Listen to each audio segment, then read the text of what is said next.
Have you ever looked at cat furniture like scratch posts or cat trees and thought to yourself, I really love my cat, like obsessively love her, but I don't love the idea of a sad, carpeted, beige monolith looming in the corner of my otherwise pretty living room. I get that, because same. But guess what? You don't have to choose between a happy kitty and a stylish apartment. There are actually so many cute, thoughtfully designed cat beds, scratch posts, and even litter box situations that can seamlessly fit into the overall style of your apartment, whether you're into minimalism, mid-century modern, cozy boho, really any interior style. So in this video, I'm going to show you the cat furniture I've found, and you're going to see that nowadays, being a childless cat lady has never looked so good. And if you're new here, my name is Steffi, and this is Hilo, and on this channel I talk about small apartment styling, cozy living, and the joys of living alone with your cat. So if you're into that, consider subscribing and giving this video a like. And shout out to Kenny Jock for inspiring this video with this question. I'd like a video about cat stuff like beds, scratch posts, houses, even litter boxes that don't look ugly and plastic. Like examples of where to find cute cat stuff if you're not so handy that you build your own.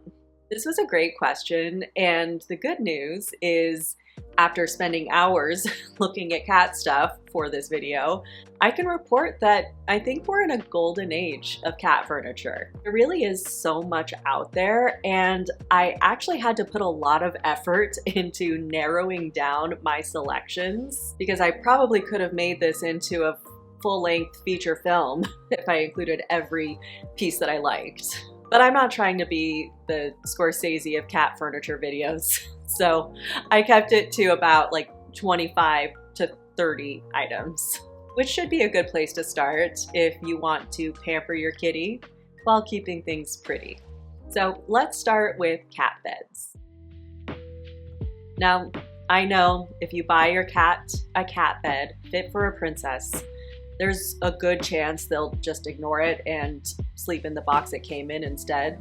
We know this as cat owners who have decided to devote our lives to loving these adorable little assholes, and we'd have it no other way. So here are some cat beds I've found that will look good in your space and also make your kitty nice and comfy should they deem it as worthy of them as a cardboard box. And when shopping for a cat bed that complements your apartment's aesthetic, think of it as choosing a chic accent piece that just happens to also be intended for your cat. All of these items I'm showing you in this video, by the way, will be linked below, and you'll see that most of the things I've found are on Etsy. So if you want to expand your search for cat furniture after watching this video, honestly, just go on Etsy, type in cat bed or scratch post or cat furniture in the search, and you are bound to find something that suits your style. So think of this video as a good place to start. And when you're searching, try looking for materials or patterns that align with your decor. Like, what's your style? For example, woven rattan or macrame would be great for a boho vibe. Chunky knits or felt or faux fur would be great for a warm, cozy look, or even something like this moon bed would be great if you're into more of a witch aesthetic. There's even mid-century modern cat beds like this one. There really is something for everyone. And when it comes to your color palette, going with neutral tones or muted colors can make it so the cat bed doesn't necessarily stand out and instead blend seamlessly into your existing decor. Then on the other hand, if you want the cat bed to make more of a statement, you can go with something with a bit more personality, like this David Bowie number, which would be such a fun, like, rock and roll moment in your space. When I preach in my videos about finding little ways to incorporate what you love or geek out about in your space, something like this is what I'm talking about. It's about finding stylish ways to express your fandom in things. And if you're a David Bowie fan, this would be a perfect personality piece. And it would be extra perfect if you just so happen to have a cat named Ziggy. I mean, I feel like you're required to get this if that's the case. Now let's move on to cat trees and scratch posts, which can be some of the most aesthetically problematic cat furniture, because frankly, they've historically been real ugly. Nowadays, it's actually very possible to find cat trees and scratch posts that don't look like shag carpeted jungle gyms. So when shopping for a scratch post or a cat tree, which are often combined into one, think of it as selecting an interesting sculpture for your space, one that adds aesthetic value rather than detracting from the existing style of the room. I personally found that there are a lot of wood cat trees that would add a nice organic, rustic woodland vibe and really would act as sculptural pieces that aren't immediately, obviously cat trees. I mean, for example, you could tell guests that this cat tree is a rustic Art Nouveau art installation, and they probably wouldn't even question it. And if they do, then that's okay, Jonathan. Not everyone has an eye for art, and some people just don't get it. That's just if you enjoy gaslighting your guests over your weird cat stuff.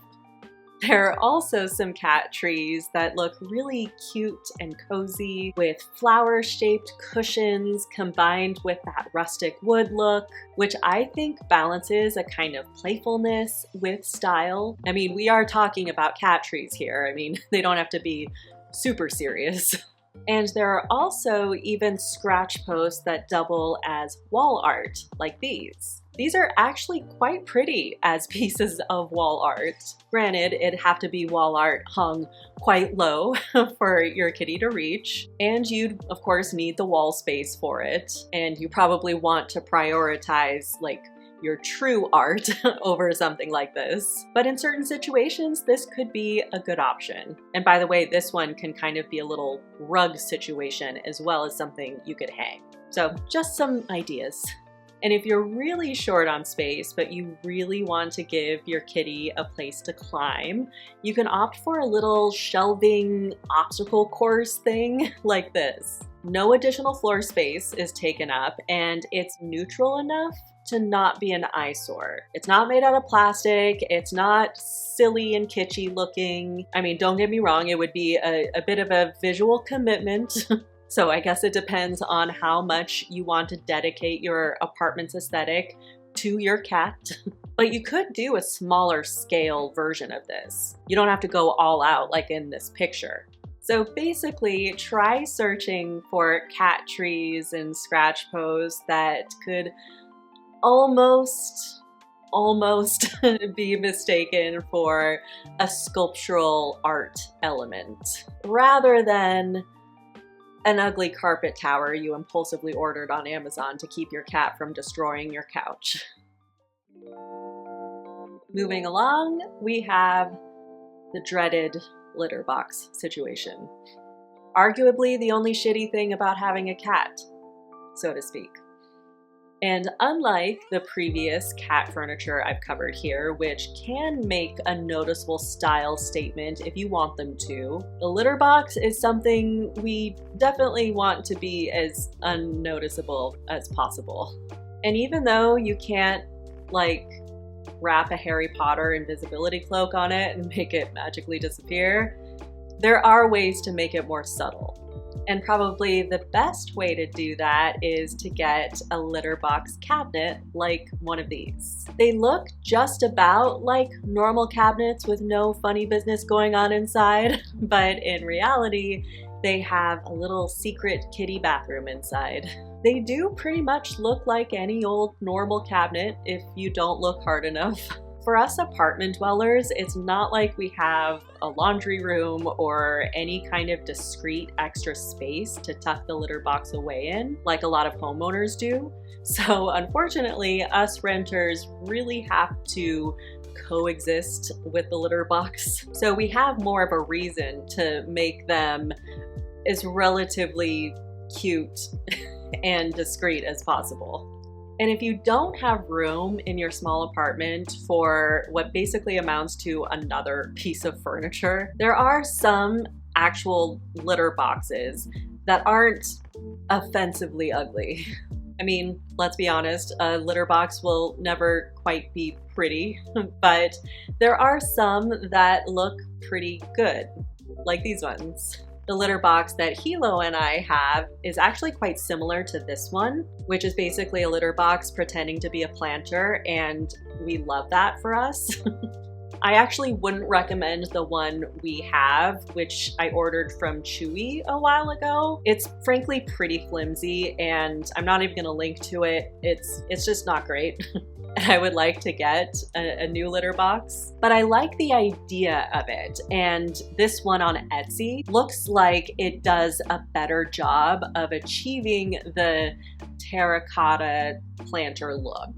It's definitely more expensive, which is something to consider. And there are a lot of planter style litter boxes out there that you could choose from. But as someone who bought a pretty cheap and flimsy one, I personally recommend getting something of a higher quality. I like this for me personally because I don't have room for another cabinet situation in my apartment. So I do pretty much have to go with an actual litter box. And I like this one just because it's subtle and not like stupid looking. And then the same thing goes for these other litter boxes I found. Like if you don't have a laundry room or extra space for a cabinet, then I think these being out wouldn't be the worst thing. All in all, when looking for a litter box situation that isn't horrendous, just look for something that can, at least on some level, blend in with your space and really just accept the fact that we signed up for this as cat owners who live in small apartments. Like, what are we supposed to do? Not have these precious little angels living with us just because of their horrific litter box situations? I will happily have a box of shit in my apartment if it means I have Hilo in my life. So those were my cat furniture recommendations. Let me know in the comments below which pieces did you like the best, and also, do you have any cool pieces of cat furniture in your apartment or home or whatever your living space is? Or have you figured out the answer to the age-old question of how do I make the litter box not a horrific sight? If you have unlocked this cheat code, then please share your secrets in the comments. And thank you to Kenny Jock for asking a lovely question. I want to do more videos where I just answer a question and dedicate the video to answering it. And this will be kind of an ongoing, like, advice column-ish video series. Because ultimately, I want to start posting every week again. I don't know if you've noticed, but for a few months now, I've been posting every other week because it's just been very hard to keep up with a weekly schedule. Believe it or not, a 20-minute YouTube video is just the most exhausting thing to create. Like you never would think, but it takes a lot. So doing kind of a looser and shorter video in between my longer 20-minute like style deep dive videos and such might make it a little easier for me to get back on a weekly schedule. So we'll see how this goes. Anyway, let me know if you have a question you would like me to answer in a video, apartment styling, cozy recommendations, the lifestyle of living alone, or really anything. Ask away.